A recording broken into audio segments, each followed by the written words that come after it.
straight to the point. Okay, joining us live via Zoom, si Commission on Election Chairman, Attorney George Erwin Garcia. Commissioner, sir, Attorney, maying buntag, sir. Good morning. Magandang umaga po, Sir June. Magandang umaga po sa ating mga kababayan. Okay, sir, as we speak now, sa kalendaryo po naman ng ating BSKE, sir, saan na po tayo, sir? Well, handaan na po tayo na imprenta na natin ang lahat ng mga balota, yung pong mga election paraphernalia ay dahan na po natin na i-deliver lalo na po diyan sa Mindanao at sa mga malalayong lugar ng ating bansa. Yung po yung mga non-accountable forms. Sa first week po ng October ay yung po naman mga accountable forms, lalo na ang balota, yan naman po i-distribute natin. Nakapag-command conference na rin po tayo sa AFP at PNP at ngayon po darating na ilang araw ay magte-train na po tayo ng mga guro at mga PNP personnel na maaaring magamit natin as electoral board members sa araw ng eleksyon. Yes, sir. I understand meron tayong task force, sir, on Oplan Backlash. Tell us more about it, sir. Tama po, ang tawag po natin dyan, Task Force Against Premature Campaigning. Dahil po yung Oplan Backlash, talaga namang meron na tayo kahit noon pa sa bawat bayan sa pangunguna po ng ating election officer. Ngayon po yung Task Force Against Premature Campaigning, yan po ay ating mismo pinursige at pina-approve sa Commission and Bank upang ating pong kaagad na marespondihan, maparusahan yung mga nagbabiolate po sa tinatawag na bawal na premature campaigning. Sa kasalukuyan po naman, Sir June, yes, sir. In all fairness, nung punta tayo mag-file ng Certificate of Candidacy mula August 28 to September 2 at na-extend hanggang September 4 sa NCR, naging maayos po ang filing ng COC. Talaga pong sobrang dami na nag-file, 1.414 million, pero naging maayos po ang filing at wala po tayo kahit isang alingas-ngas na nangyari. At ngayon po napapansin nyo, kahit siguro dyan sa inyo sa Davao, napapansin nyo po, wala po halos ganun kadami na election paraphernalia o materials na nakasampay na andyan sa mga kalye o sa bawat mga kalsada natin dahil kahit paano sumusunod yung ating mga kababayang kandidato. Opo, sir, clarify ko lang. Sa barangay namin, sir, may mga tarpaulin. Wala namang sinabing iboto or vote, pero ang mensahe, sir, ay amping sa pagbiyahe. Pero wala namang word, sir, na iboto or does this constitute illegal campaign materials?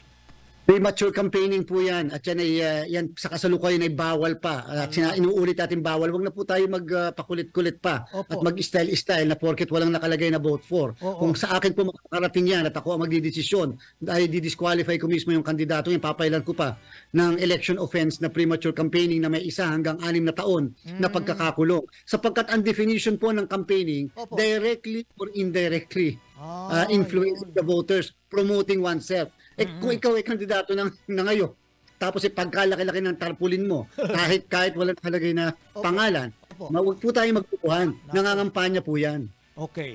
Sir, wala bang sa Region 11, sir, wala ba kaming areas dito, sir, na matatawag na hotspot or areas of grave concern, sir? Wala pa naman po so far at mga nakakulay green at kung hindi man may pagkakulay yellow ang status ng mga bayan at probinsya po diyan sa inyo sa Region 11. Hindi naman po tayo wala pa tayong report mula sa PNP na may kinukonsider na areas of serious concern. Bagamat, Sir June, nagbabago po kasi ang status ng isang lugar bawat araw depende sa mga mangyayari at pangyayari sa araw na yan. Halimbawa, ngayong araw na to green ang classification ng lugar dahil talaga namang napaka-peaceful. Bigla na lang merong karahasan na nangyari dyan kahit hindi election related, pwede po ma-convert yung pagiging green na yan into orange. At pagkatapos kung sunod-sunod na yung karahasan, ay pwede po ma-convert yan into red category. Ibig sabihin, areas of serious concern na po ng COMELEC. Okay. Sir, last question po. Yung vote buying, sir, yung bumibili ng boto ay huhulihin. Yung tatanggap, sir? Sir June, medyo malabo lang po yung pwede po makiulit? Yes, sir. Yung bibili ng boto ay definitely huhulihin. Yung tatanggap ng pera, sir? Ay, hindi ko po talaga hindi po na naging maliwanag, Sir June, yung inyo po naging katatanggap. Sige, sir. Sige, sir. Okay, baka meron kayong final word, sir? Siguro tungkol sa pagbibigay at whatever. Ngayong araw na ito po, ngayong hapon, ating pong ilo-launch ang Committee on Kontrabigay. At dyan po talaga pinaigting at talagang derechahan na nating lalabanan yung pamimigay, pamimili ng boto at pagtanggap o pagbibenta ng boto. Sabi po sa inyo, hindi po tayo titigil dyan. Sinasabi po natin sa lahat na talagang dito makakapagpakulong tayo dahil mismo ang komite ang magmomoto proprio by itself na magpapile ng petition ng disqualification at kasong kriminal. Oo. Sir, pag magdadala ng 500,000 ay kukwestiyonin, sir?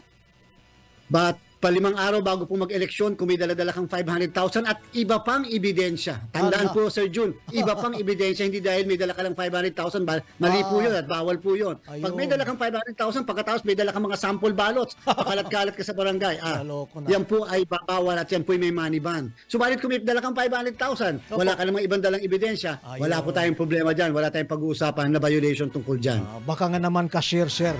Cashier ng isang organization. Yun lang. Cashier, tagapagpasweldo, siya pa mismo yung mismong finance officer ng isang kumpanya halimbawa, wala po tayong problem dyan. Okay, sir. Any final word, sir? Bago kayo batawan?